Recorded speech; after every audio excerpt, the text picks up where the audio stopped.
mamajo esama mu akwaba edeba ene jumedie so ewo the seat show so on the 2 television ene 18th November da etoso dun wotwe na je se bre no kwa na ekono towards the 7th December general elections na enyema free campaigns no mu ba no heated papa ama bi mu kire o madwene na wei ena former President John Agyapong Kufo, former President John Agyapong Kufo, asantini dishepa. Onya akwanya ebebu oman anaso obedi oman Ghana mu enim. Ode hihye pa ba ma eboa Ghana. Obi biara owo Ghana ha. Asantiman entoto na se kra. Osombo edema asantiman. Je Kufo se ne ye nyina ye frɛ no. Na efita ma papai eko ahomegiem as a former president megidi se mu nyina mu be kase papa no adi ne ho ni ebia meka say one former president and as a statesman a wodi ne ho ni pa former president J.A. Kufo unya ne ho asem enka na wei na MPP amanyo kunu a ono former president Kufo oka ho bie amanyoko MPP no ene ma former president Kufo obedi omampani onfiri mu ena waye panimu ewo party no na sadia se ono so be krokra party no ache na adwene wo kwan so a ebema party no atumi atena abam se ne ebe ya sa party ede nchichire pa ebeboa memene o tse free SHS tse agenda 111 all the beautiful policies are abanwe ede aba na dabena Ghana for ye ka say wrong say omampani dada ye ko abato na ono so be kire na dwene say candidate MPP for no ye Dr. Alhaji Mahmoud Bawumia oyobi a obetumi ama Ghana edum pempen so ye nyina ye hwehwe omampani Kufo NDC for ese ne boni a waye ene se o kire na dwene ede kire Ghana for say Sebeya ka Ghana for Emma Dr. Bawumia sa kwanya no bedi oman nanim esane se ono de wonim no ene wo kire ekwan a ofa so din hu Dr. Bawumia wo kire nia ewo Dr. Bawumia mu a enu nti o se Ghana for Emma papa ekwan a ade a obetumi de Ghana edru mpempe so a yani agye hu NDC for esi wo motiko apa esane se former president akire na adwene media mi nim Ghana ye constitution be bia atwe wo mu se wo ye omampani dada untumi nkire wadwene emfa aba ye kwakoton ni titiri ni se wo ye part of the political party sabe enye ni mfia akọ akire anase akọ anim nyame ahira no ena sabe ahwode ni eni ho a megidi se ka ono so edi Dr. Bawumia chiti se ne omampani so nanado ye campaign edema Dr. Bawumia uko America mamu a all the and I say most of the former Republicans omo ana omo gi Trump edinu no omo kan sem pani bi efa Trump hu omo ana omo gi omo ye Democrats omo gi Kamala Harris edinu omo so omo kire omo adwene obi ani atem abrantie bi pie free hi o Ghana ha ese frɛ no Edem de la o se de la Edem. Can you imagine na okohwe sa abrantie we ne background eno na ema attendidia odi President Kufo no ya kame se kame nka bi but me te in someone abrante no eka fa former President Kufo no odi natem enye se wo kire na adwene gekew odi natem twetwe no and I'm here so let me check the background of this person me rehoye na mumudu do na especially mo social media no na motwa abono me de be che no na wo mompa ye se ye nyina ye mompa ye se emfidodo a omampani anase nyankopon de adom omampani Kufo no ye nyina ye beduru hobi esane se 86 or so years no enough na NDC for ya kire se uye panimu a utie ukai former president Mahama o kan sem bi o se wo hwe the natural order I think 2020 election no na sem nyina asa afi onyansem ka asem o kan say wo hwe the natural order nanado danko akufo-addo anyini sene no enti nana sebe nanado ebewu ansa ono ewu campaign message John Mahama eka ebina dela edem no free NDC mu no ene okeka kire former president Agyapong kufo esa ne se wakoche na adwene afa eya abato aye ba beto se Ghana fo hu MPP mobo Ghana fo hu eye Dr. Mahmoud Bawumia mobo no momfa eye tumi no ma no esa ne se onim ni obetumi aye de aboa ne bone no no Emma Brantie dela edem yi kan ya kan se Sebeta fracho omampani dada John Agyapong kufo na dwimbo nti ene wote eye wheelchair mu yes onte ya meka chew that is what the gentleman said edidi omampani dada John Agyapong kufo atem basa na asanteman ga adwa no asema ye beka che asanteman ni se wo munya abotre ni yemfa ne bone nche no na de bia meka se rade animonyam se since aye sha se ye yes adwuma we no ya no pa eni penimu bia temda of course we disagree with certain actions of impenifu bi ba ye ndi o matemda isa ne se tete yen ya yen senia yen ebi mu no na megidi se o mampani dada John Agyapong kufo o wakumapa he has a big heart me ye sure said the la edem no nsem na okeka efa ne ho no o de ache no enti yenso yensua se ye de beche no nsem no kan no eni ani so mepese mebo e de ache mu na arehu ye wey ena emse media house bi ene afafranto leader eye Alan Kojo Kyerematen in fact Alan Kojo Kyerematen ye na adwene se obeko through the movement for change no I have never commented on him. That is his decision to leave the party to go on there. He has a record of leaving parties and going elsewhere. That record is there. I don't have a problem. It's his constitutional right. But I have a problem with the fact say omampeni dada John Agyapong kufo ebe kire na dwene efa abato 2024 yu na Alan Kyerematen ebe ye se ni buofu wadwa utie ne kasa na chese nsese omampeni John Agyapong kufo ebe campaign ama Bawumia na de Dr. omampeni dada John Agyapong kufo no oya afafranto we free eye MPP muko afafranto ana. Is that what the honorable Alan Kyerematen is trying to say? In fact, ono ni video no mepese ye bekwa kotie nsemo a eye Alan Kyerematen eka ye in reaction to former president Kufo ni nsemo a odi tu dwa no mepese kotie Alan Kyerematen nsem ne ye ba chisia koko to kosia woni pem bedwem president Kufo oye panyini me pese meka na mefa ni se meva fa kra no preko be me pese meka bibi in public netian but the way obohu say ehun susaso no sebi it has created a big blot on his political career. One say them Kufo ekika nse mom ka genzi no why yes me fa who dey che blot on his political career na dey Kufo eke wonte me tie wo hwa nipa dem sabi obi a wanya distinguished career in politics obi a respect you dey na fe wo de wo akwaje nsem ma afi obi atime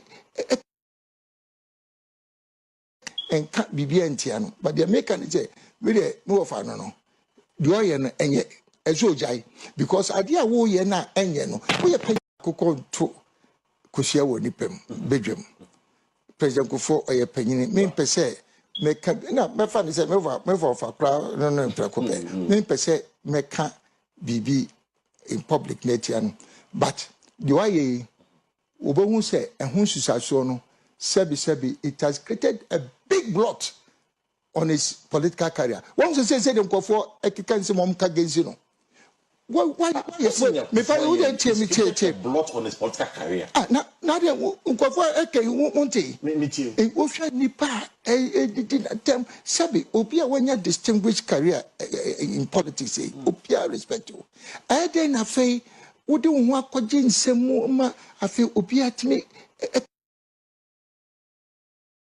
enka bibia ntia no but the make an say we dey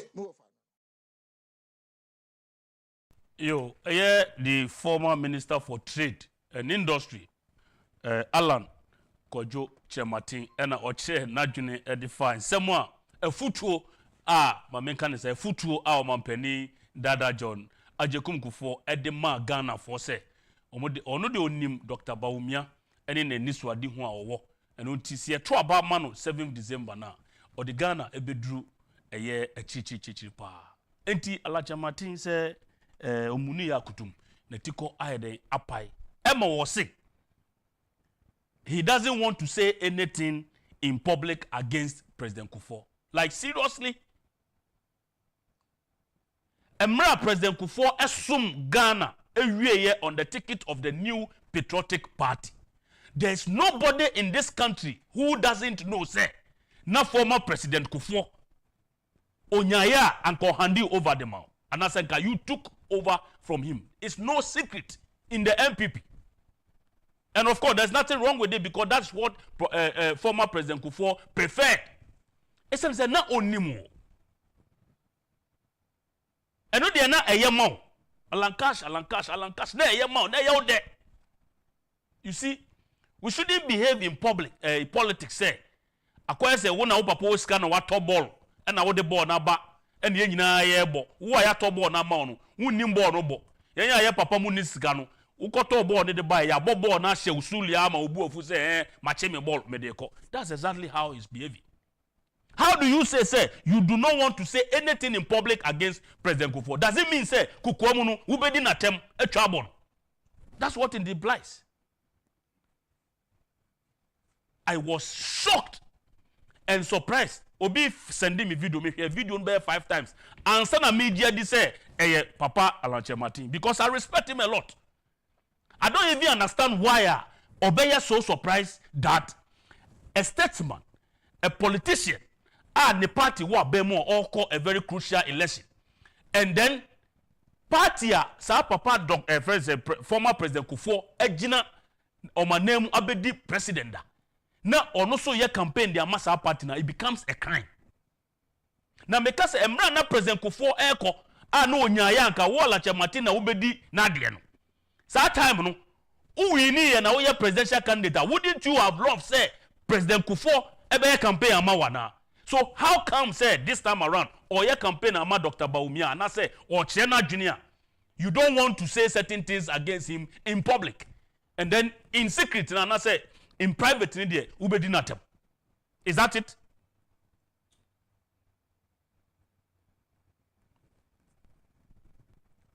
Or say what Kufuor is doing is not good. He should stop.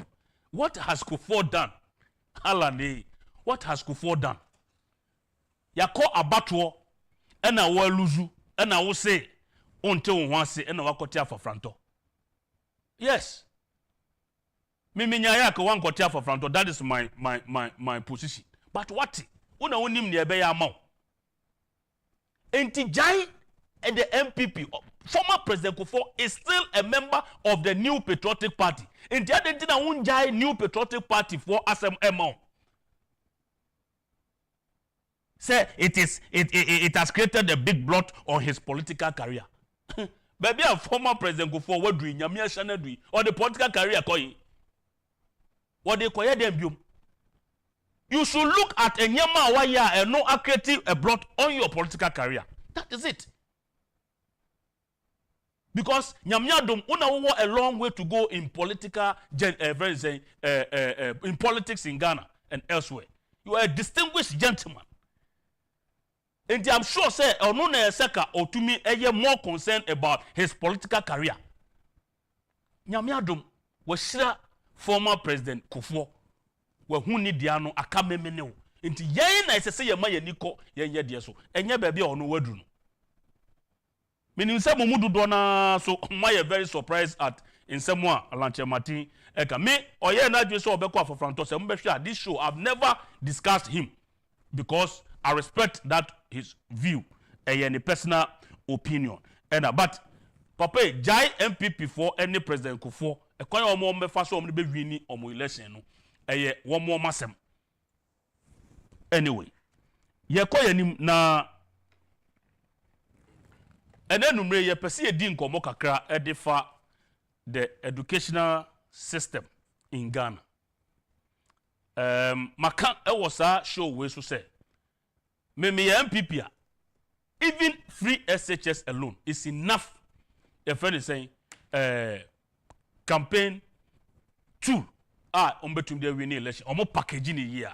Because the number of people, any households, as our policy no are impacting no, enormous. Soon, a wide by trade.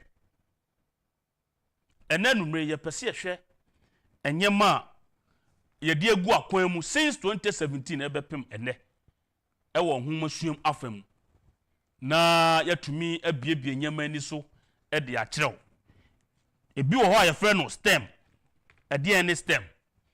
Ni ye frɛ no free SHS and de watia any other policies sa ban we na do aban e de aba through napo as a former minister of education and then currently honorable Yao Osei Educhum and also ebo ne ho mode minsa aka abrantie bako ye frɛ no Kwasi Kwateng oye kasamafo edema Ministry of Education and enumere yensa aka onunyamfo Kwasi Kwateng ewa ha ye behwe school placement no ne ho nyema free SHS ye se aduane no sebe aduane adore moa ene de mom wo be kyekye mu se ye nokro se enye nokre na media ne ye me de enanumre ya matene se omampani his excellency Nana Adodankwa Akufo-addo obelidi the commissioning of a lot of educational projects ewo oman Ghana na che se enyema aban we ya yembie ya no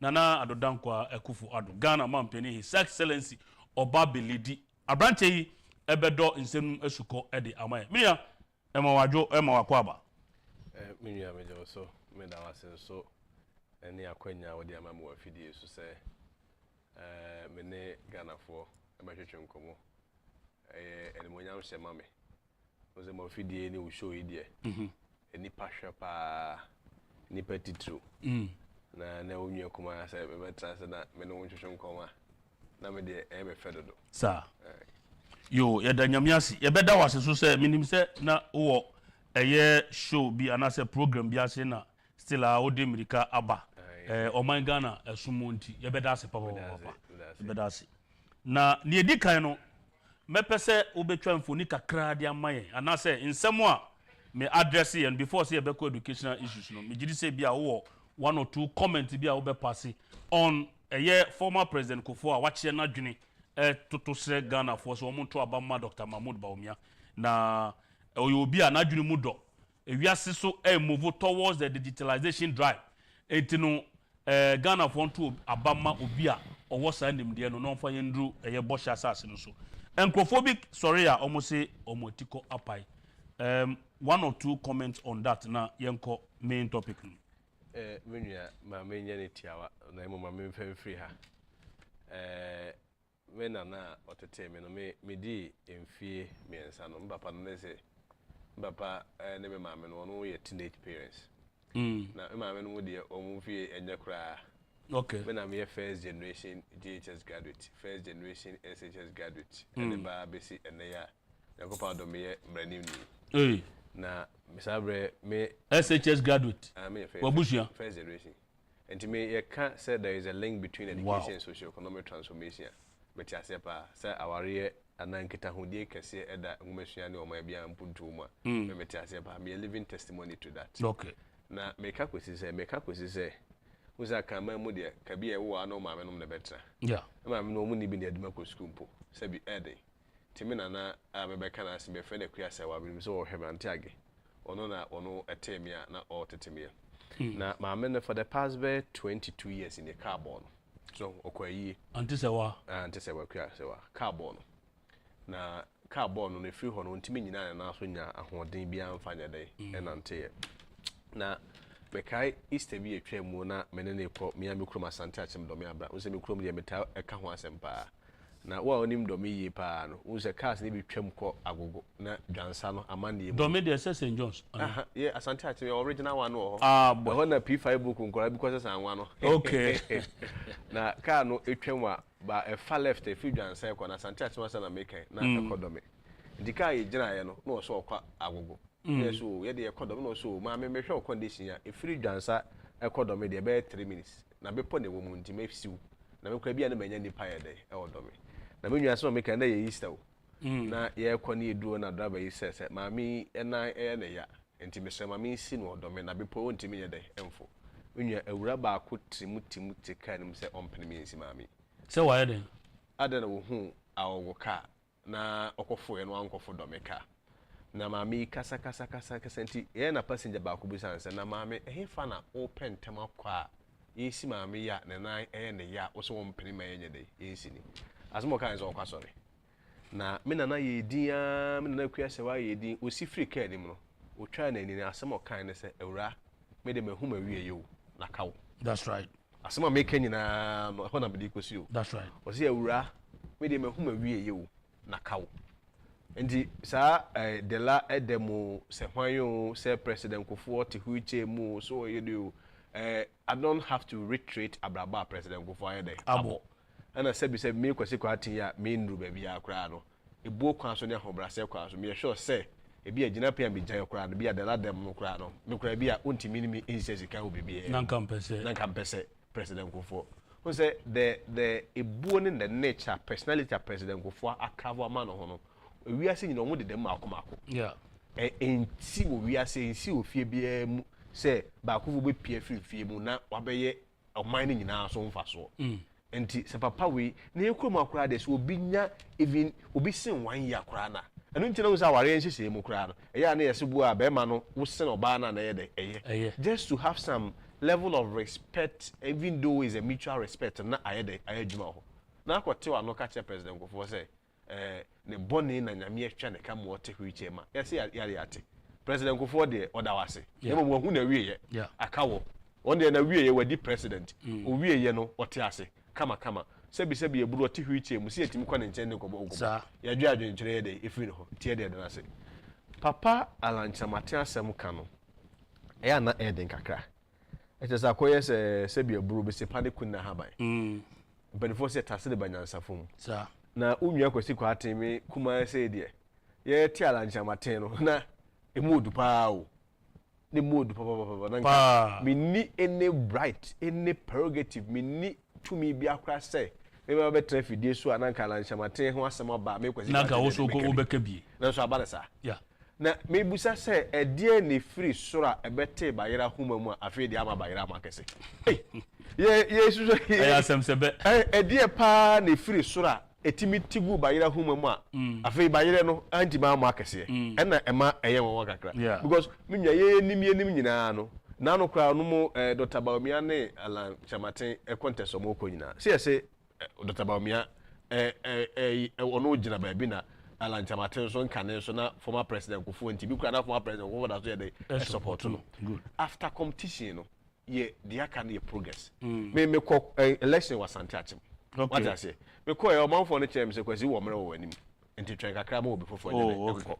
anya bufu de nya bufu eyebu kwan so wani nye eche se ese ohun se nanka wo pade no nanso wa o mu no ese eti ase wo wiasa brabom se omre bi wo ho a wo hwewie ma senane no enko ba bi a wo ye de ope wo hwewie ma the stars will not align in your favor nanso wo mu ma stars na be de e ba align ni nyina yes you have the wisdom nyansa ene wo twen ye de ehonhom medicine no ma clear case okọ America so one free 2008 ba no sabra bush free so no so na nipa no ono ma tepo no for president was papa bia na friend Biden sabra no so Biden pre and a young man from nowhere sabra no na the two me kura no say bi oba Ghana ha ke be kasa assemblyman Obama afa ye hu ba bia young man ifre he came with a message of hope because sabra no experience nye dey enya djuma bio because experience here juma ka man nko bankrupt kakra sa no de ne public speaking ni oratory skills ni ade ye free here a young man from nowhere from black race or middle name of Hussein a brand America from Pedin Hussein kra dey ate because no one was Saddam Hussein no ni ade nyina one mu say Din Hussein kra mo party from nowhere be the president Biden ankasa otwe no ho Joe Biden yes because Biden was a Democrat one party one na senior leader woman sabe na yede no obi asusu say do Biden yede that's right Biden ankasa Now Biden nyabotre and what train say there are times that stars no will not align in your favor. Exactly. There are times. Exactly. I told about my show you nyabe pedu and never be a tum. Now it is a who can example ya woman. That just says who share the say we ne buy we bar and sana we bar. Naka Biden no. It is a kotumi dikra and sana Obama. May na the Koba and say Obama bedi no. The people of America write Biden off. Almost here presidency they say atosum unyada. Unyada na won fi be adri. No be any say Obama best serve no 8 years we na dey then say Biden who knows the supreme interest of the Democrat Party in China. I will sacrifice my ambition my vice. I did to be any. No say Miss America who don't a party who don't know. And Pame Biden minimum said drum so. Me no be a car said drum so. Nanso and ne emresa nti mrasa de ana ye Obama nwom ne etwa. Metwe me ho. Obama besenko. Nemu minua ketwa no. Usu nua pani ne me. Yenkomu. Ana Biden ko ye vice. Right? Won mu ko 8 years wi won ko no so Biden wadi bi. Nti po ba bi ye dey etra. Untimi mabio vice bi ene ho abetimi di president bio. Se ekrom mo kaka ansem. Na Biden so wate. Na womu 8 years no so ye na papa e friend Trump ye dey e buy Trump buy COVID came Trump and man handle COVID 7 year dey at that time na from mpe hope bio no mpe trials bio no mpe experience and who did the experience for stars not aligning in favor of Biden time destiny patience wisdom so kasa no ma we nyina boma obohu say ya bra boni anamontom no no mabu we say ye dey ye to ye boy ase and no na me hu no say me ni capacity say me to me such na matenfo na mo me de meka say esuko no ma kakra me ma ye dey me sure abrabo mu no say to da me ento ye bo ase wo no ma bi ye dey ehu na president Kofo de ye de na fe de president Kofo mum na say be eburu koka president Kofo asem say president Kofo say ya na say me de besi hwa Mr. Kyerematen onyakora ensa e video de enyina enim say me tuwe let me state on TV on principle me doctor you say do twum nam say emfie du num emfie du nsia emfie du anu atwie achie no say me na bra bom asetena ye hia ye no say ye papa say enye papa e o nyansa mu ni buo mu ne ntetie mu e se che o say ye ka doctor do twum asema say bi say wetim aboa ama nipa hu ama onsa ko anu nko ade ye di so woni he ka papa fa doctor do twum hu a wono ka no asere so yate eno na me hu no say e teach makakra nanso benefo si achia na nye dey emuye benefo si dey say abebo nyina nti ye de kwa na ebekọ ye dey yanim osun kokoko amamoko no de Dr. Baumia na ato abaye dey amamon President Kofo tuwe say be brother so ye MPP ye dey eni na I don't know na obi expect say no ye the first president of the party nko endorse one independent candidate menye so say na obi aye dey ehwehwe nanso ye say abanesa President Kofo menye so no so abonyini onani afi nya de obeka we hu asem timi de meka say enye dey yenko yanim na mo yenkwara ye be kwasi kwa ate no mo ne ade de ye be ye efutu de be hu say hwe ne anye mistake of moving away from time because time sensitivity is very crucial na to that so a wiase nyina wiemu nyina be yetum yenya gidie say ayetum de na nso nyankopon ye de ewo ho se wa anya say didie na wa hwia betu anamo bi a wo so no ba pie na onye dey uni ho enu bi na ye dey esie no yo meaning that it is possible say abrabo no se na tie bia no nyankopon adom nti nemo it is possible no so no wa anya botra afi na wa to tumi ka na yawo ahye mu na akoye bibia ho afi obi ama obi anka na ato ne esemeka obi ka na asema na ato no eyiya no timi de ho na me de besi na eye wonwa se nipadom ebo eye honorable Kennedy Ohene Agyapong abaso for the position he has taken. The whole party is now praising him. They be a me catchere me nanfofo I mean in private say Mr. Agyapong there me I have a very good relationship with him. Okay. Me no na fine pa nyankopon adom me kura so me hu say enmunyam say na manya kwanya na ade a me hu ne say onye only a businessman but or a wise man. Okay. Onye only a businessman. Na dwene mu do. Na wo hu say bi o obi na dwene mu eno a wetin my successful businessman. Ono no kana say. Or ye very I mean me who how to describe him but what demonstrated the highest sense of patriotism. And where parties am no home. I told her come out. I told her so day and come out. Me, I'm very young person. Me kwasante achem. Se bi bosia ne e kakakra jeje ne namfo ne ade anu mbo boy. E ko ye no. Obeka so akoto agu. Na mu se ote ase se eye seed bi no aye de wasu. Consumer pia be akwa be nya be ye de. Sa pepepe. Papa can the Japan chese wonye selfish. So e wo mu a se bi aburu obi nim ochena ye de. Obi nim ochena asem. E wo mu a se ye president o se nye president o. Nyame de waka to wabrabo so bia no. De o bi han se wo se wo ye de otwen. Na wa kire se enye oli abahim ba party ni ye de eso se ne bibia. Eno ana me metra fidie we so ka se papa no nyame nye de. Inshallah. Amen. Honorable Kennedy in Japan. Nyame inshallah bebre. Okay, Kwasi yanko into the ministry you are was here the bia we spokesperson. Okay. Me pese utwamfo ni kakra de che Ghana for Juma Ministry of Education. Ye nimde but just about 2 minutes 3 minutes che Juma as a ye edema woman Ghana. Minua ade e wo se tiase ne say. In fact before obebem no mame monka yes video na ye boy ye no eye honorable Kyerematen de no eye Oyepa TV adaroma enema yensa eka eye sa video no ye da o ma se bachokoso Minua em se kakra meka ne se de enyina esinim no aware sonko eda enwumasua ene o man bia ye de empuntu entem se de na mesi ka de me life eye example no mekai eje kura papa bia wonya ne baby ko na me amekro ma sante achem na ono me de bitumra na machesi na one me na nanu mo twetwe nkomo na one me na nya akasakasa bi no ka chense nkurasefo asefo efi akrachi ni bia anim efi obia aban obia nya aban ketua oni ma se me nyina asebe nyina ne se krachi ni bia anya de eni ebusuenu obia nko school na me kai se sabre na me na nanu ma no me na ba me ma asede ne se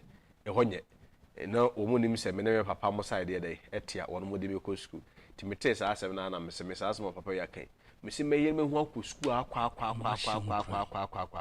na me say bi oso otiase oso ontiase sa asem mo kan ni ntin me yer me hu akọ school ama na sefo abehu se fi o krachi ni ye dey endi munua me nka we ntu me hu na me ka che se ba bia me free bana ene second degree my me nsan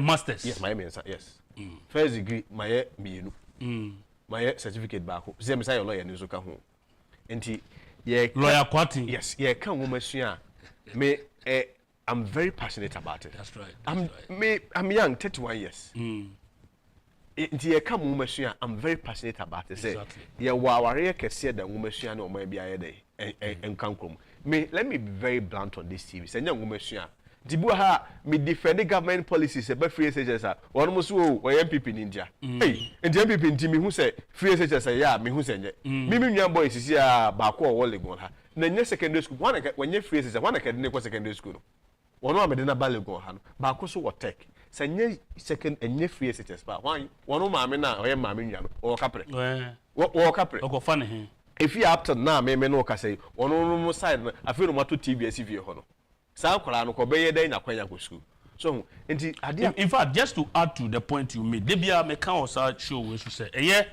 ukọ eye me mpeso so the great trouble constituency Kwasi the parliamentary candidate eye Madam Gloria Owusu arawosem abayewa bi omo wie SS JHS na say yeah akola nya agigit 6 okay na ohwe babia akoda na ofi abusua ofiri mu na eni suku a akoda ne ko ya onya 6 na unjindi but who interview akola no ko chira otumu se akola no naturally or you very brilliant ena musuku placement ye anko no sei ne hwan ohie ni wa senka ofiri abusua wo eni biem a obenya Wesley girls.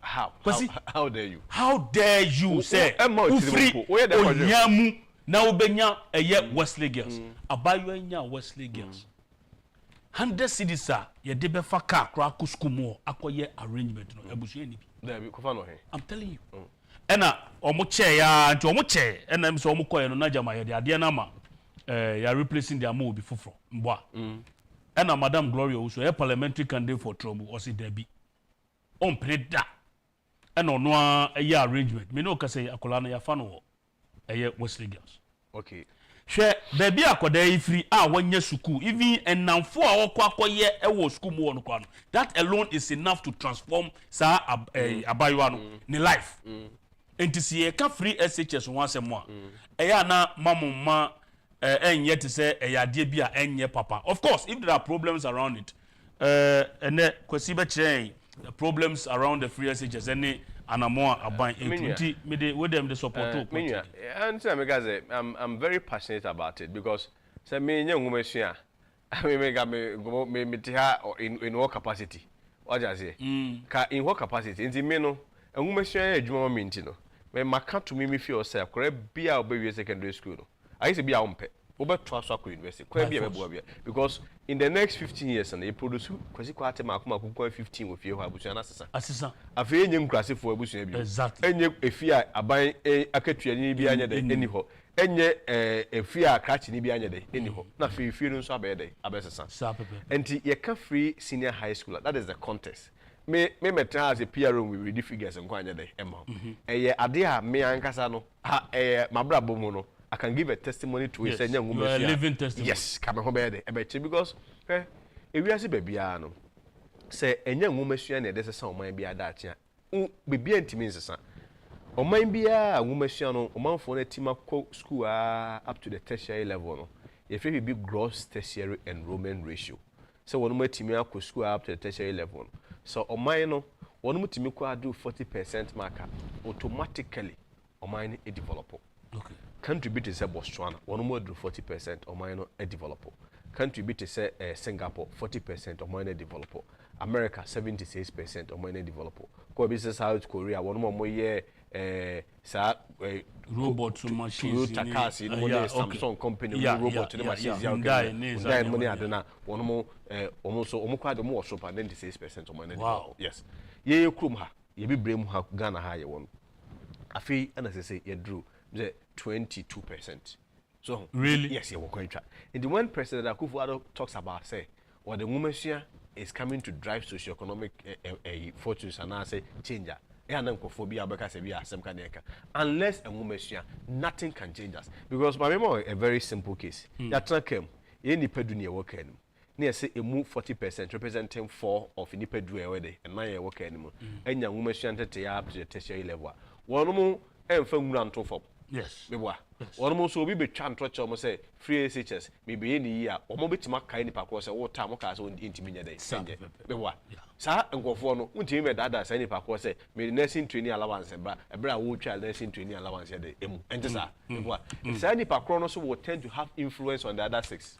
And the more maybe I had and so when you talk about free SHS was an innovative response near the session of mine and that's in your Mumbunju. Because before free SHS, say for instance, on the song now Afibiano, in Yankora, bear at least a minimum of 100,000 one more in Aquena to senior high school. Well, we GHS all right, but when you're to this. Okay, can we perceive before a baby, perceive to be my yet the mandate of the ministry.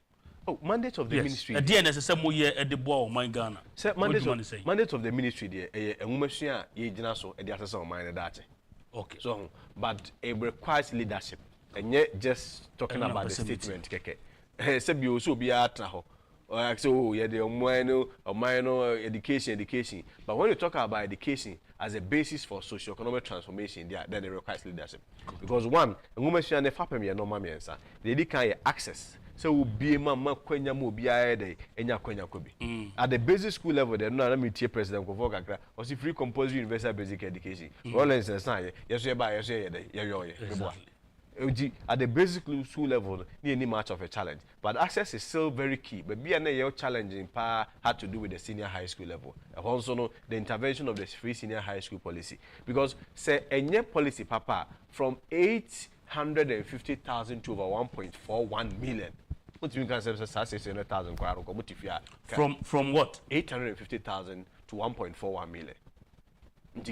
By the intervention of free SHS, every year you have at least 100,000 students that drop more. Actually, none of them ka aban ne ben hye ministry ben hye na ka say a very big cut off point obanya 22 a was akwara na qualify onya school obwa ontimi emfa innovative response ma me dey ema me bo akwara na mane nko school ndi wo hwe obana ni ma wo uko school kura utrewu wabon wantwa no oman bi e ka che na kora say ni trewu bi enya oman papa you should be able to create a platform, create an avenue for Quran to justify ourselves where there is intervention you have to provide intervention. So indeed that's why in Kolani be to me get 40 kromunya school. But the point is say if the foundation is weaker akwara na koso ye Debi ye krom ha ye man mu ha ye gitum say ye training kra hwe Mr. Dr. Yosef Chumkan or say untimi training mofra in 21st century schools in 19th century schools expected 21st century outcomes obi agitum say ye krom ha no e bati to a basic school level na there is very weak. Middle income class person be any hope person or sika or the ba ebeko aban school beboa just obi ehunu say aban school no won kwa uniform from say konkonte beboa because he ehunu say aban school no de akoyi obi oni bi obi ontimi ntwa ne ba school fees and or the ba na ye de but there is transformation coming. What I say enti say wo such a system akora no nya 40 akwara fort unya ya na say systemically no we build a system to create an enable environment for akwara instead of say wo hwe sa akwara ni maka chen say unya 40 na wabon na wo ma unko school ada na ma akwara no opportunity in the senior high school create more intervention create man extra classes man extra book titina cheche fu yese sa akwara no special student into one man need ye on hwe ni ye na akwara ko do obo nso kwa kwotwero wasi zo hwe no unya 30 yeah. We have to create artificial barriers. One also, omu wholesale approach. Nka haba na internet. Oh, sebio, so your politician. Now, sebia, Mr. Mahama TV. Na ne ba eko school nya 40. Ono no akobeka tell say the internet. So abon. Ndiana na all body was all babon. What did they mention? Right. And we create opportunity in the area of access. No more from the senior high school level. No. Me mau example. E can access and wasema. In the year 2015. We access the records I'm saying make us na measure na media amount. But we in the year, for instance, in the year 2015, I'm just trying to compare. Yeah, no more free HSS one summer. 2015, any part one more enroll in school was 299,649. 299,649. Now, Safasa data no compare even just after 2023, 504,729. Wow. 299 and 504. So the difference is the correct just enrollment into the senior high schools. What I say. But access doesn't also end there. Access no so let's say called the tertiary level. Na access no where amamu na say be amanyo sem near you to me particularly the season in. Former President Mahama also tertiary no first year obey ni free because only person panya kwanya kwabi. Nkanya de bone. But utwa first year na second year hwana nkajua. Let tell you obey it. This is medicine. The first year, the one Jimmy Chaba 6 years I can obey it. And this is our case. Your case as a government is say you're broken, you don't even fix it. You're broken, you don't even fix it because say no. Dr. Baumia say, Nkora one more FAPA and no more for a cocoa pharmacy now. One will be a quenya and one cocoa scholarship free. When him there, cocoa scholarship never at the senior high school level. So. The senior high school level free such as a buy and internal. Now free you need scholarship here day. The senior high school level. Okay. And so day any fasobia. Okay, good. Enjoy. The other thing we have such money sitting there. Now pushes as you can more at the tertiary level. 2. Dr. Baumia also say senior cocoa scholarship na. Yes, I will be a friend no guarantor policy. Mebwa. It is a way in your cocoa scholarship. Where in your government scholarship, true scholarship secretariat. And you must also use no guarantor. Yeah. Into any of these 3 categories, you know, 1 cocoa scholarship secretariat, get fund. If you don't get any of these scholarship, no guarantor. Literally, no one can't just tertiary case you free. Yeah. And now about times and season, you get a politician telling you, "Semi BSc, what's the track record and the credibility that does not support?" Exactly. What I say. Exactly. And the access in terms of access, the government in the Ministry of Education, ya chese access the yetimi ama kwenya yede ama obia kobi pa. And until yetimi fa enrollment for about 850,000 to over 1.41 million, almost 1.42 million. Wow. So, but access nunkwa enye enough. You move beyond access and go to what we call quality, because you can't move. I say, me say, minya, me ma unsuanum. So now me din so ne ma wono. na enso no afio bo hu se enso na me se be ama free no obo hu se free ne nkaka wa wom se enso no me fa ma free o matama abode kra ma o sa ba yare ayede aka ho the cost no kra de be treat you no and the quality component is also very key. So it's not just free but free what substance or quality. And how are you ensuring this quality? Because in Crawford you say a free no the propaganda ye dey atare a free SHS say wholesale adie you didn't plan it well, you didn't think through it well, it doesn't even guarantee the quality now you can was. Ma menche wade. Share me. Ewiase nyina ho. Researchers say enrollment ekosra quality esote. Okay. Sana one more masua professors in education, one more research on my aton. Unma de kundia.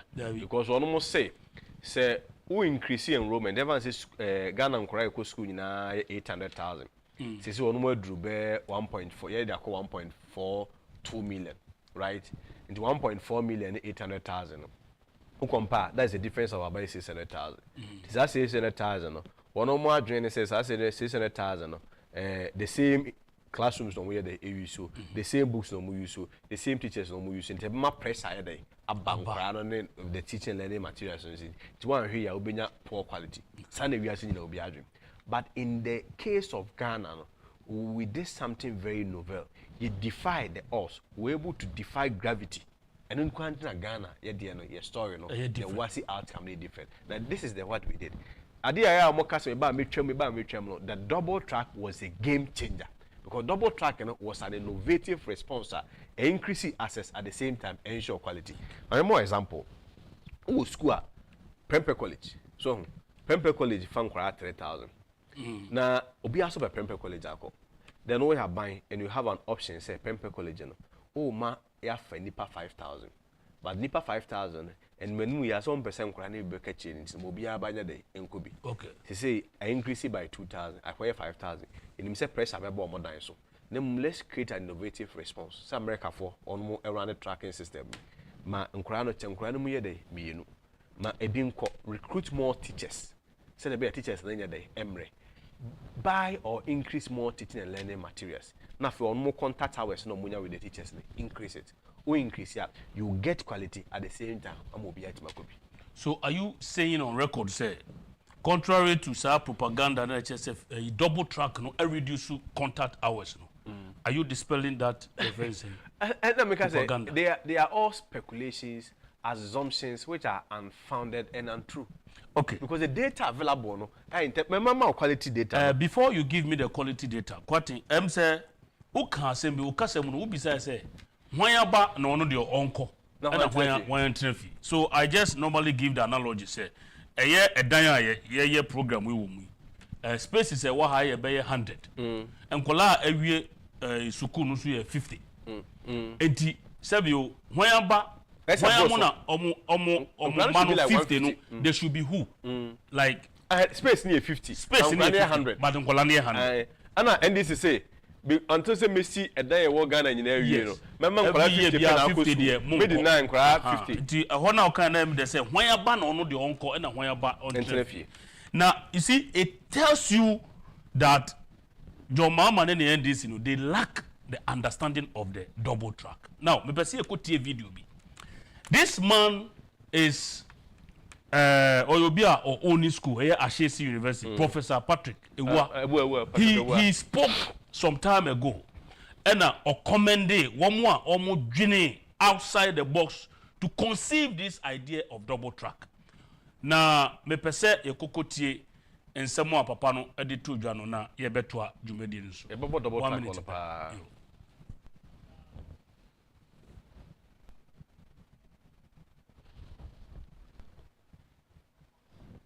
Mohammed's lack of understanding of the double track. Mohammed's lack of understanding of the double track. Say, sa video no aye ready na mama yenti.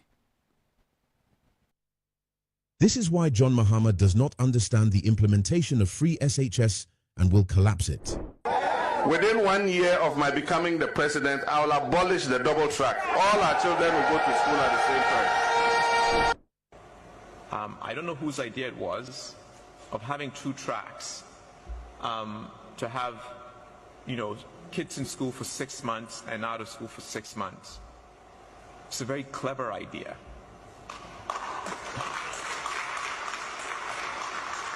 And let me explain why I think it's a clever idea. Before this shift, kids were in school for 7 months and out of school for 5 months. So 5 months, infrastructure was sitting idle every year. 5 months. What they've done is the 7 months of work that has been now squeezed into 6 months has also been done with more contact hours per day, so that even though the kids are in school for only 6 months out of the year instead of 7 months out of the year, they actually have more contact hours today than they did before. Now, let me add that, by the way, I don't think that this has been communicated well enough to the citizens of Ghana. People don't understand why this had to happen, and they don't understand that there's work happening in terms of contact hours so that kids will get the education that they need. The reason I think it's a clever idea is because it sweats our assets. We don't have a lot of money. We don't. And yet we have this challenge of educating everyone in an environment where population growth guarantees, unless we change the rate, that the population will double in 30 years. How else are we going to catch up? I mean, it would take 20 years to build enough schools for the current population, let alone what is coming. And so this idea has the potential not only of helping Ghana really solve the problem of access, but if we do it right, it could become a model for the rest of the continent. Protect free. This is why John Mahama does not understand the implementation of free SHS and will collapse it. Yo, eruti yera John Mahama. Utie ushe video we in some more kind say within 1 year of his presidency he will abolish double track. Not just a double track system policy in Ukraine. On just yet. Kwasi Kwateng were there. I will not speak for him. But Utie Professor Ewa, a founder of Ashesi University now, or say the double track system no is a clever idea. Omo no mo ebo ni se mo se say a idea edi mu papa nyansan ewom and osaka esiso ene na ma me draw Kwasi attention say it has more contact hours than it used to be when the double track had not been implemented, and then it sweats our asset. It's not to say you need sika, you need seska no. It say be ya be hwa ma minjama Kwasi Kwateng or say it's a clever idea Kwasi. Papa no say mo tena say dwindwin double track no say be ya be ma ye nuano mo na say ye mba no be ko school no. A clever idea. And this is to say a win into umbechum. Me, Mrs. Ukrasa is not only clever, but it's a blessing to Ghana. In Shama Ghana, just say, and can quite deny or more access to education and yes, but for the double and my main assembly in front terms. What can we are now Mako a year commercial? You can't double track a crana. Our 4 in 10 years, Ghana over 1,100 senior high schools. 70% of them are not double track. And then we can go for them. Oh, yes. We have over 1,000 secondary schools. Over 1,000. And 1,100 secondary schools. 70%. Yes, 70%. Almost 70. Almost 800 schools. 800 schools. And your double and track. Your double yes, track. Single track, yes. Diana go for maybe double track. Yeah, na just 70% a single track schools. The 30% no crown and your double track said you need him double track. Say over 1 year group na ya che mumu mienu 2 cohorts your first year for na ya che mumu e bia green red and sorry green gold na from 2 for green gold from 3 for green gold and ko etwem anyhow na mum current double track e on your friend transition okay because you do stage at double tracks na dey e free ho into transition within a dientina module stage a double track na every ho dientra because the entire makers say do stage a double track no every ho ne say you nhyehyɛ bi a ministry no aya first of all has to do with infrastructure expansion and development. Say infrastructure anka spaces in the emma. Now before we come infrastructure no ade ba ko a say yete ase e wo ema mu ha ne say Ghana space e wo senior high school nkenya problem. So Ghana needs space with senior high school problem. Okay. Now the kind of placement and school placement system I use no and the problem with space. Okay. In the old school we were overly subscribed. Schools are category A and na debia nipa per are you choked? Tia 70 double track will be because we be yef within 1 year on tia category A schools no and nipa we be there epe. In do category A ni be an persec. I am mama and crying kwa baby nya de enko. But over school is or remind or domia brand na space will be yes. Because we share available space at this year school placement come declare. That's about over 650,000. But crying eligible for placement 550,000. Over 100,000 spaces. Oh, okay. And because of the preference of the that's the keyword of the students and their parents say e be say back to school and so case we double track through her within 1 year we could see we could expand it when fan say bia Wesley girls na Wesley girls me for 5,000 kwana na ade cha nkwara 6,000 make catch us on Wesley and we ya approach kwasa category A schools no ya expanded schools so yes new schools so say bia abomosu system no now we put the DNA of Wesley girls in Abomosu. And this Abomosu head Wesley girls headmistress na wo ha.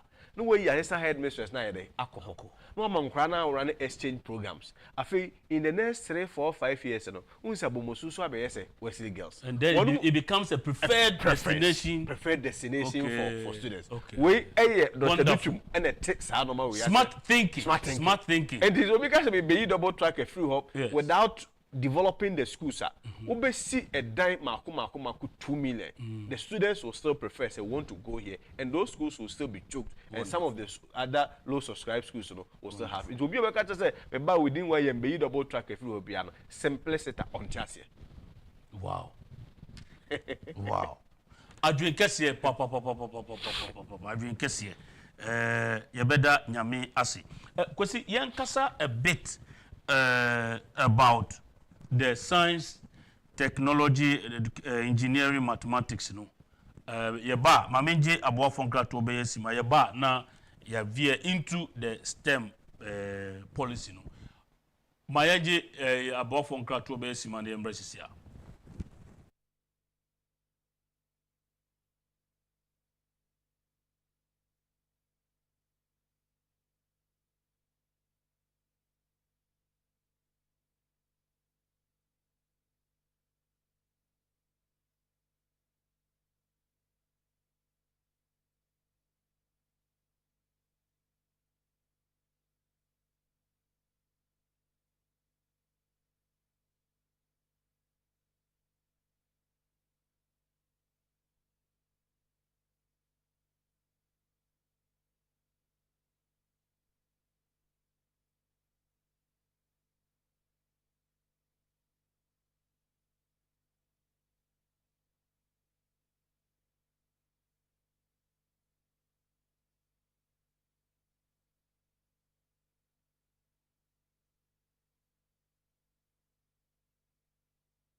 Orofo ahaye Netu TV Jumedie no eye the 6th show me guest Kwasi Kwateng me the flag bearer na me di chiame ene enumre na ye share Ministry of Education omobota ya isi omani so ene enyema omatumi aye Kwasi me pese ye beko into STEM, let's say science, technology, engineering and mathematics.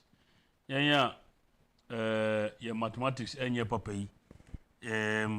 Me pese o kan bibi kakra why the STEM? Because you see our baby obefebia obi can STEM.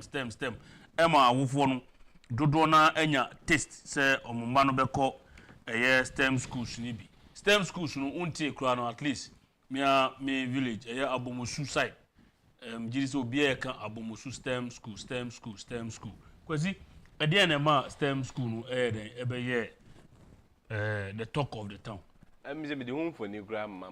Maybe I'm going about me so production say school down no I ready am be to me the be atoto so na hwe for so e ka STEM on ade say hu ne say ewi ase dwane ewi ase konanim e frɛ we kura the different one we JHS we junior high say Ghana JHS ni wow na e ka STEM STEM no say ewi ase nyina yesesa ewi ase ekonanim na ewi ase ekonanim no yese yefre bibi se emre sesa na so ayede wasesa ho bi enkitahudi a eda enwomasua ne oman bia mpuntuo no nyina eda enwomasua mu na nye enwomasua keke the quality of education and the key.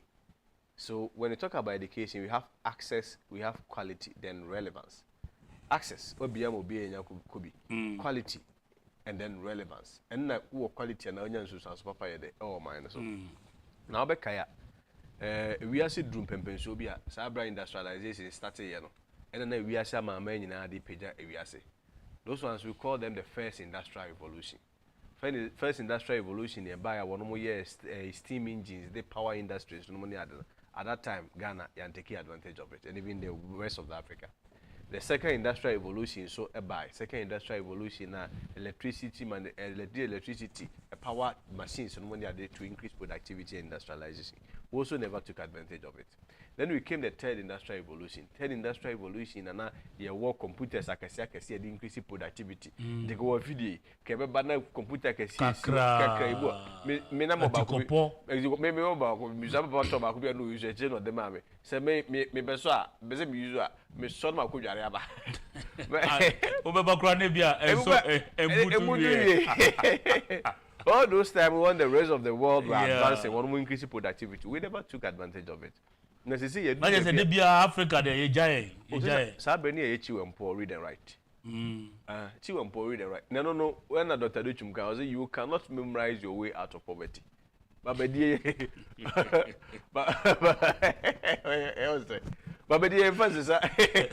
You cannot memorize your way out of poverty.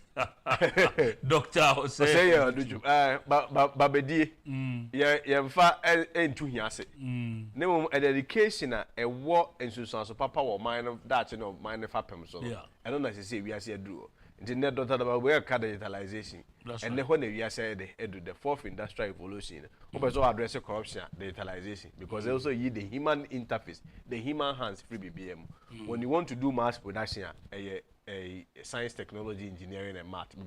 When you want to do anything within the 21st century, a science, technology, engineering, and math. It is and when we are saying the era of digitalization, the era of science, the era of technology, the era of engineering, the era of mathematics. It is when we are saying the edu. Today, and they say, yeah, pussy gun and woman from the ordinary read and write, to now science, technology, engineering, and math. And can they go school? Na be 60%, 80%, 90% the big grade no money na the ass no. And not you perceive through. You perceive be you know, na 60% of them cry free university by no more scientists. They no na okomi bikroma sante atem do me abra. E bia within a year you can be able to produce 200 engineers. What I say, e bia okromo so ba abomo baby, you can be able to produce 1,000 engineers. And the Bema Samsung we shall back say so will be seen in S plant or the baby Ghana. because our resources are there. And this and the baby we are here do no. We are repositioning Ghana's education. We are repositioning Ghana's education. Then I say more free better to more. Yet the two more. I'm one of my critical thinkers.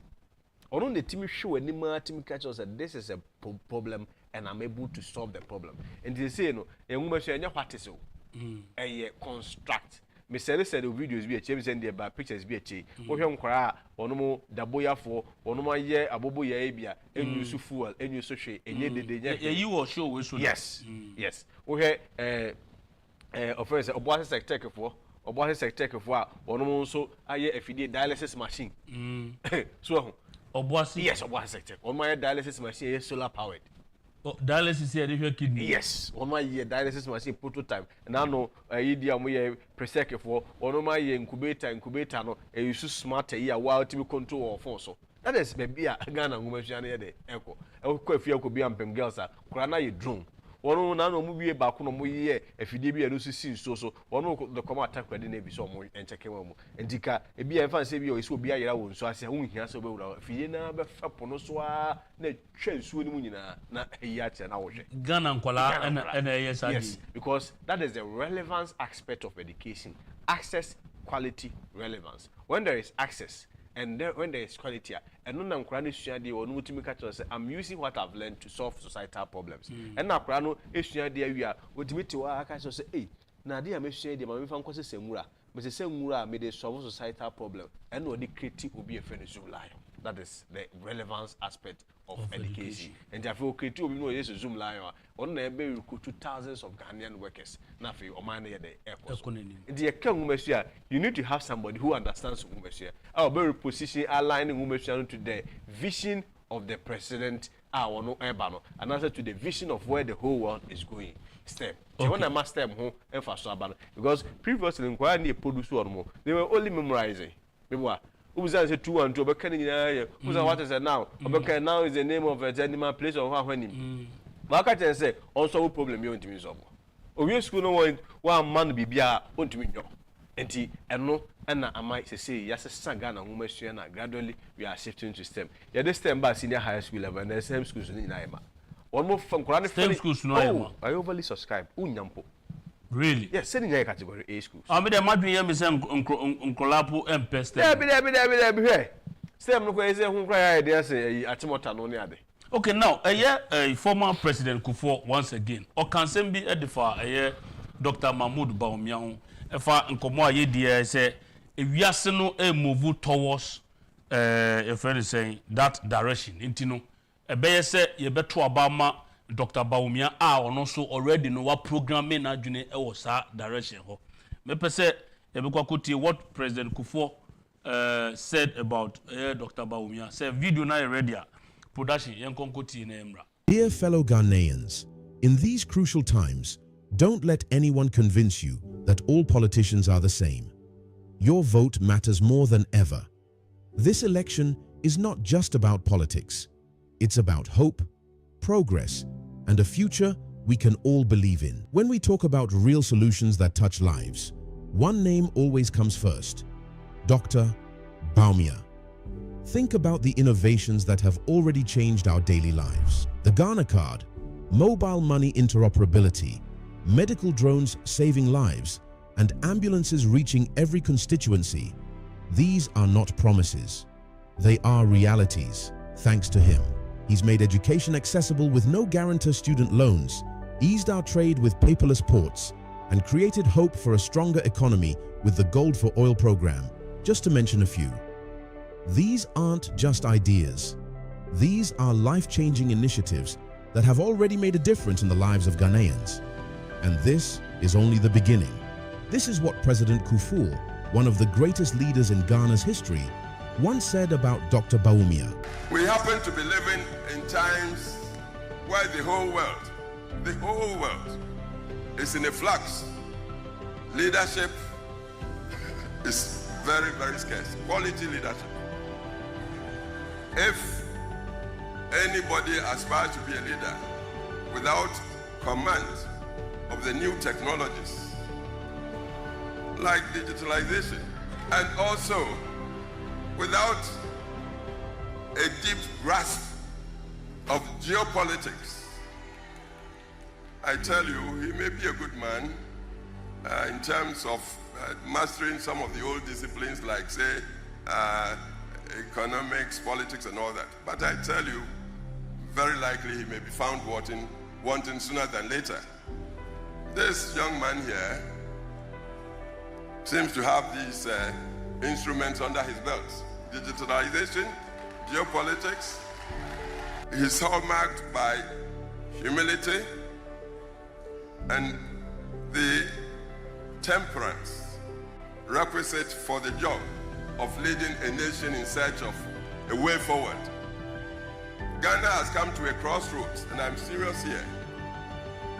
It's not the normal, regular politics we want. We want a leadership with a vision, even in the complex world I've talked about. I have a very strong feeling he is truly the man of the moment, and Ghana must accept him. So this is it. Thank you very much. It is not by mere coincidence that he is number one on the ballot paper. This is our moment, our opportunity to build a brighter, better Ghana. A Ghana where every dream is within reach. On election day, vote number 1. Vote Dr. Bawumia. With dear fellow Ghanaians, in these crucial times, don't let anyone convince you that all politicians... A former president of the Republic of Ghana, John Agyapong for His Excellency, or describe Dr. Bawumia, or say we are living in times where quality leadership is scarce. In TCP, Obi Obama is our quality leadership now. We find that in Dr. Mahmoud Bawumia. And then, or say, we are saying an UFA leader, UFA leader, or what command of new technologies to say digitalization. You say Dr. Bawumia, you can't digitalization. You can't take it away from him. And the Omampeni Dada John Agyapong for and an O2 Ghana for say. Ebeya Anka Dr. Bawumia and a young Fabiano and man. Minia in some more Professor Dr. Former President J. Kufuor Akamfa NPP Frank Tufo Dr. Alhaji Mahmoud Bawumia. I'm not surprised, sir. They are all emanating from the office of the Vice President. Yes. Yeah, Dr. Bawumia. Yes. So I'm just maybe just one aspect of it. For instance, we will say corruption. Ketasise. So we say we ketasise free or mind bia and Agyapong bia the fact is that we preventing and we prosecution. Okay. Now prosecution, na emprepe no enye dwuma yi. E say one hwe sabra enipa no obe prosecute na ensamone no waye dey wadi awi. Odi wie su kra say obi o wi $100 million. So when you ho dey o dey fight it through the judicial system o Sir. And you even prevent it in the first place. And when be a team you no man this form so you be chimu nyina gum, you be fight to kra be chimu nyina gum, then I know it's a failed approach of addressing the problem of corruption. It's a failed approach. And it shows say one more that so war in the first industrial revolution era. Is that didn't that so because who did they never cheer? Systems and a bit to me systems. Yes, because so per se we corruption free where you free be the human interface. Yes. Me nyame no te hey. Say modwuma mu ha. Say about 8 na we say obadwuma, na about 10 na we say opon. Na okofa security man so me hwa o tepo na obeje akọ obeje nipa na mum ye the system se ba o clock in obi anhwe wo na mum at the end of the month no se time awanye na no pop up na take red na tefu akatwe ma obeba. That's right. And this the digitalization Dr. Bawumia ka ho asema just put it within the context of your office, the context of your home. In fact, I worked with Newmont Ghana Gold Limited. Ahafo. Now, where is common knowledge? Obia on the tag. Yes. And entrance hono. Security man bia enti ho. Na yesi yendu adwuma 7 AM. Odia ne se oduru ho a, o tag no na odia so api gate no. Na ayekpekpe na bie na wa wuram. Ebo 701. Na se okoya gate no MB mo.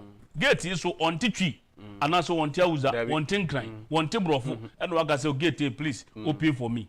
na just say dey no one ba adwuma so these are systems that will make you respond positively to adwuma emra and then comes poor attitude towards work is rather poor systems that has generated poor attitude towards work. You need baby your good attitude towards work was as baby systems and you ma obin to America 20 years on from run to form that obedu krom ha no ahwe to form because I had a system be any ho the tuna if we be no be chana e better na fine every this na katwem ukọ DVL na DVL ukọ systems not just say you are using a cashless society we are also swipe card na ajo we make payment officer be any ho the teku na simple question nsema ukọ twa braba ye de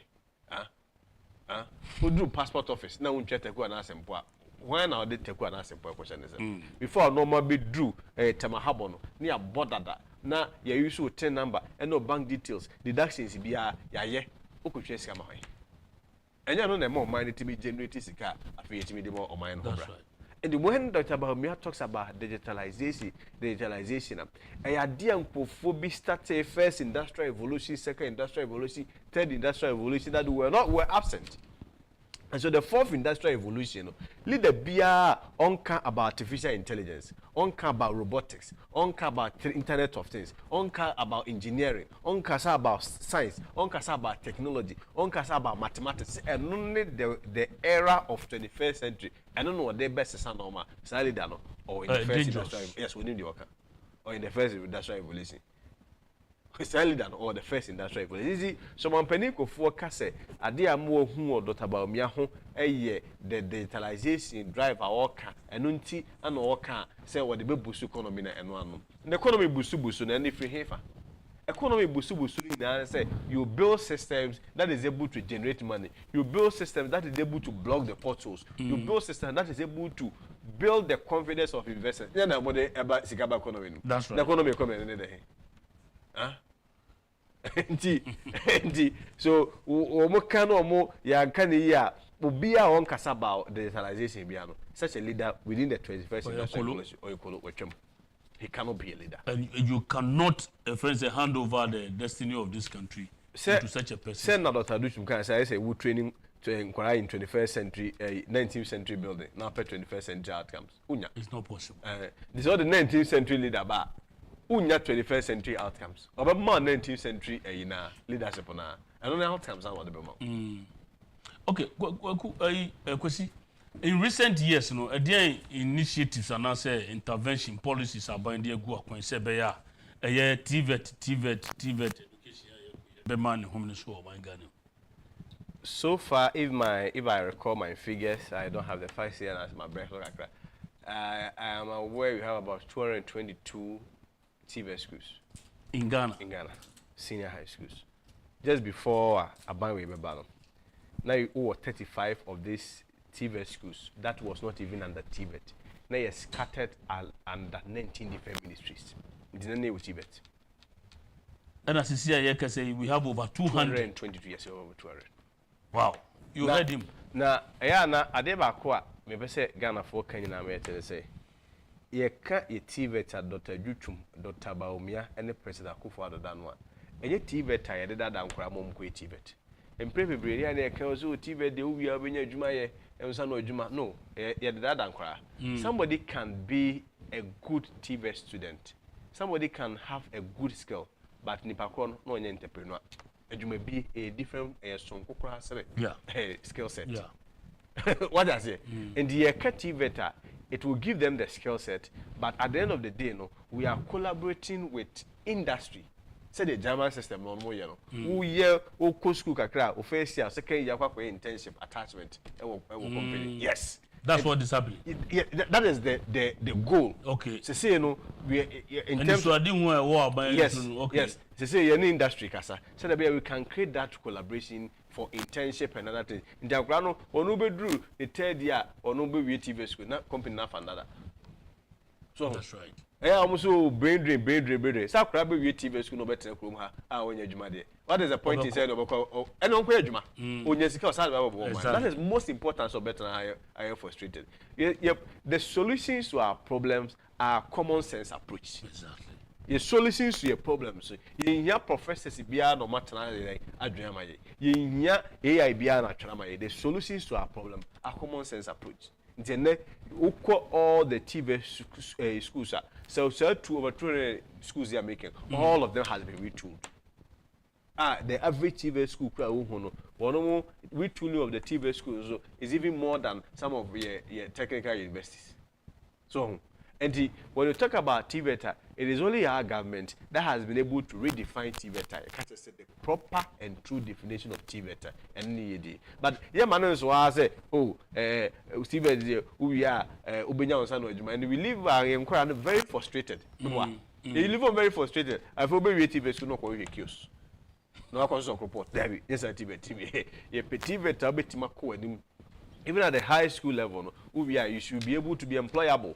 Beyond high school, we now call college and ASEBIA tertiary institution. You also go there and you improve your skill set and become employable. That is a critical mass of students that you training. Anytime I say, you always have to remember at every point that there is a link between education and socio-economic transformation. This one fan woman answer some minor that one fan woman the fulcrum or the driver to cause socio-economic transformation and then more might be every. And when you talk about TVETA, they say TVET schools, in the most importantly, also all of them are free. Okay. And you can't free senior high school. And the free senior high school within the context of the grammar schools, but free senior high schools also including all the TVET schools. TVET is free. Okay. TVET so free. There come on now to me after 0240 550 because hello. Yeah, free Sotium area. Free Sotium area. Mpachoyo Kasababi. Program in a person can be transferred. Okay. And I said, I am not a top DBA now amount for a good free senior high and hoofing. Now, I did about one person mechanic. Maybe cool school crassy. Around 98 area muhol. Now me ko school crassy and son of my penny for a buy or baby president. Now free universal education, no. I'm at basic school. And TBCI. Me real school crassy. I feel like I can't first so I'm in this school. Massa, me breye. Later, me benya sikano. Me go to your school fees private school. Na afi aka books ni nyama. Me nya because say me say ko di pa aba no. Me buy no ma e wo form 1 no. No mo ko form 2. It me say ko start form 2 second term. Na me pon school ba na ma besia ko ton yigot. Na me ton yigot na ansa na masa pa teacher ni na ansa na enumere wa kire me classes. That's right. It dey bia na me ya man share the rate of illiteracy na e Ghana. Say we ni ma dey am here. Me a business person. Nyame aboa me a makoma ni se nka man ko suku a ka fe dey tie. Na nipa nyina na betina ete se me afa sa tibia no ma na da bi. Be so obi o si o me ma me afa man ko school. Osuo yes me nua ba ko school tie se me sign. Sa nyama we no nyina wo ho Ghana for yes remo. Mo nwie ho de se akufo-addo ba okura no wa nye bibia no ye education de bia me ka sa sem. Enu mpe pa. That's right. Good Emma Ghana. Yo, Ora Richard, a year Asante, our free so to Yami, and shall be brave. Because he baby, I do the interactions kakra, disruptions kakra, bebum. Why? Now, Kasafa, a year license exams. Let me say, we are a baby. Hey, Omaba, Uncle for Maba, Uncle for Naba, Uncle for Naba. Hello. Hello. Hello. Hello. Yo, Akram Mwaju Mwakwaba. Yo. Udi. Mamo. From me. Nana Daku, Ufefi. Ufefi Ebrew. Ebrim. You Ebrew Equapim. Ebrew. You Mpacho Kasama. Honorable Damboche Impesiaso. Mpacho yo. You. I'm say in command and Moody no, F free SHS no. Yeah.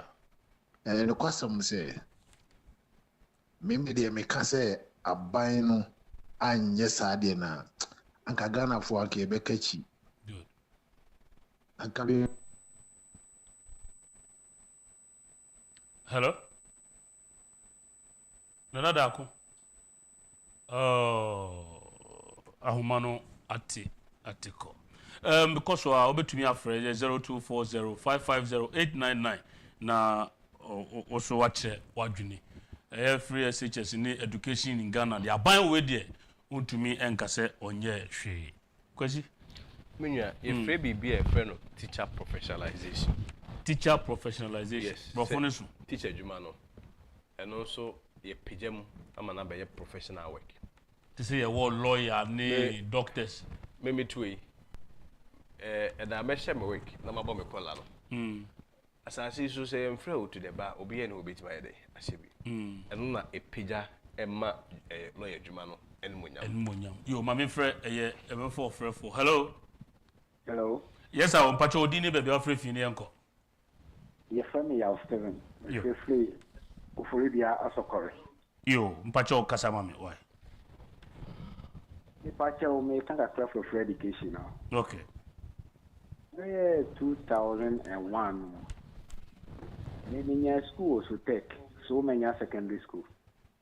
That I'm not computer near replacement, but not free education, you know, am I? And so a sign prospectus will be and school. Okay.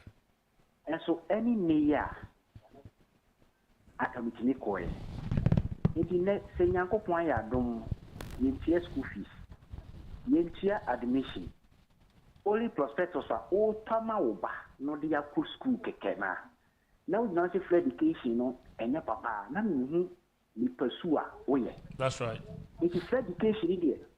Said nanado any Dr. Baumia am ye hwe kura na. And the way come when enkola ye ku school no eye 8 years enkola ye kwa me ba. E come. Me ba ko 2 weeks ye movie. E kai da hompo no enya he. 2000 plan I was spend ya e no prospectus I was for the yamano. Me mattress ni dia provision dakla wo yamano. Iti senteni me ye school fees e admission. Doctor, Ankaba now, Akaba could school bit bet 300 million as an above secondary school. And so, a name Dr. Mahmoud Baumia, and then Nanado, Danko akufo-addo, and in Yakupanda room.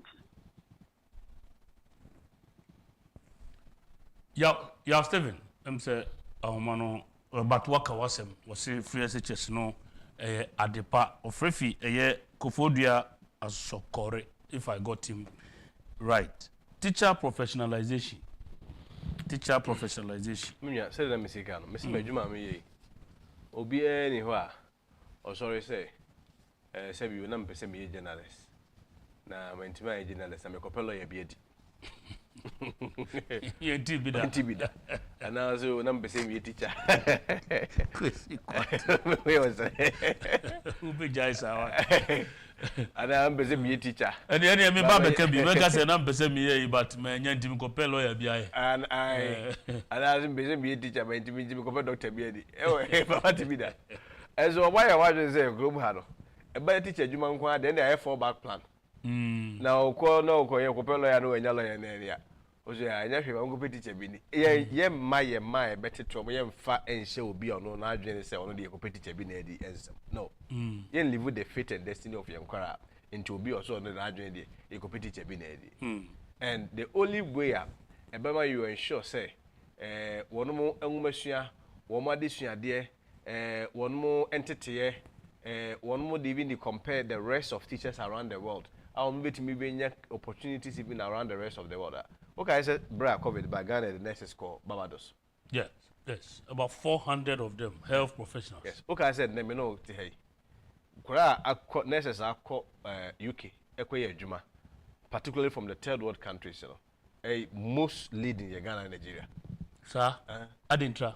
Because, say, it is professionalized. So, a professionalizer, standardized everywhere. And when it comes to opportunities, said the Obu London or Bitima Bay Juma, Samson also boy Juma, or to habit Ejuma London. That's the whole essence of professionalization. Said the bear there can be regulations. Now, when we say professionalization, professionalization is hard to be a friend of continuous professional development allowance by. buy no afibia otwe sika ma continuous professional development allowance. Yes. So on for and develop. The sky the mawa you know so to me fire professional courses, fire refresher courses. Aban ni tuya scan. Aban ni tuya scan mom. I feel quite double. And the teacher dey no Anti say enye science say we nyina aban de be as part of their professionalization into the man with one student one teacher one laptop no what they nyina buy so on in the area of digitalization. I don't know digitalization the community of education they use mapa o. Nyina eka digitalization so their professional competence, their professional quality in terms of their research capacity no cost. All right. Mama fa offer for. Hello.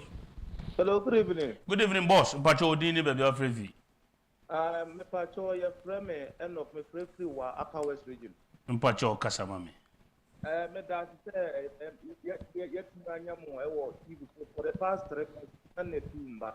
Oh, sorry.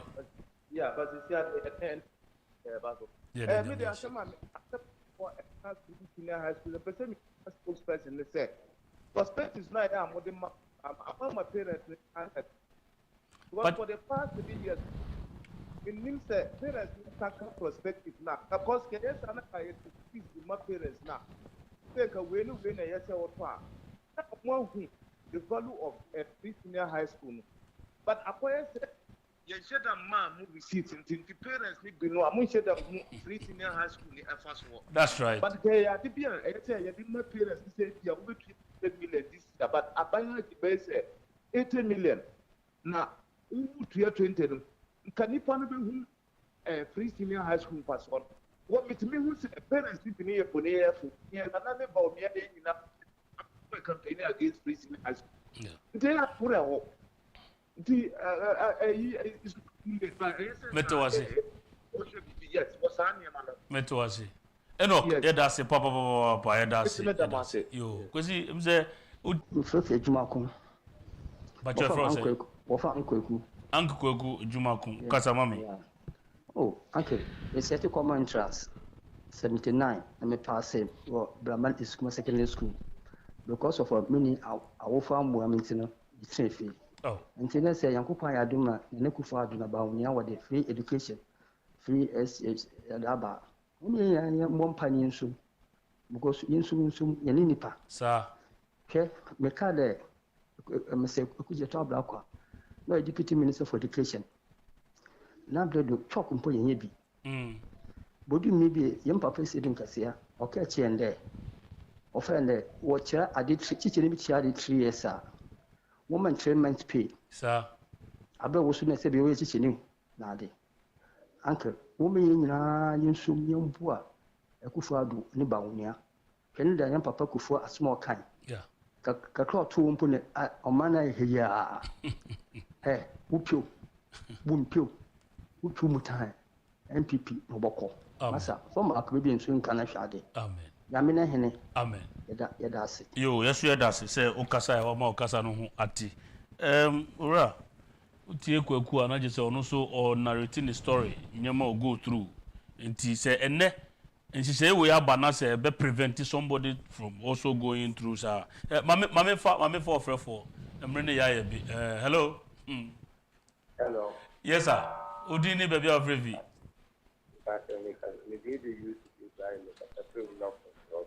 Bacho ma o voice so kakra won.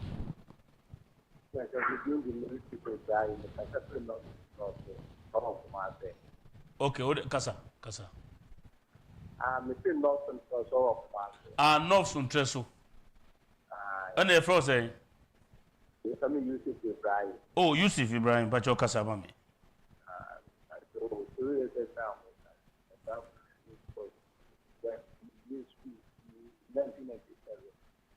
Yusuf bacho kasa de kakra why ma oneso kakra. Okay, I'm say ne Yusuf ntumi anyina so. Hello. Hello. Yes, Odini baby ofrefi. Bacho me kasa fi takra de. Bacho Odin. Bacho efa me daakun.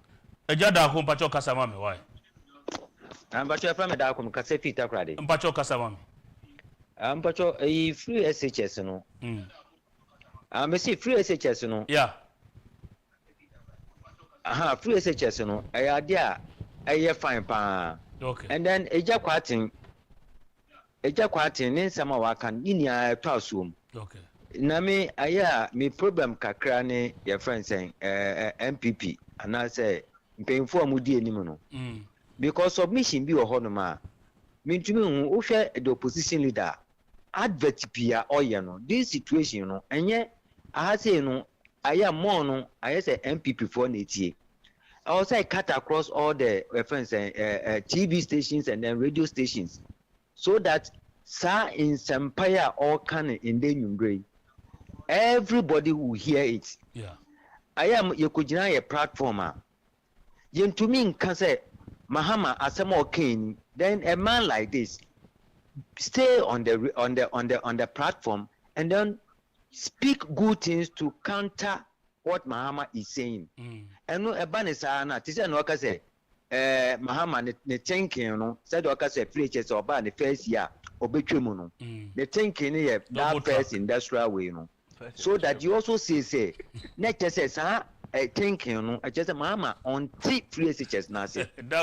On the platform na ye can sa seminar so that everybody will hear it because these days every news bia no they talk about MPP and then NDC.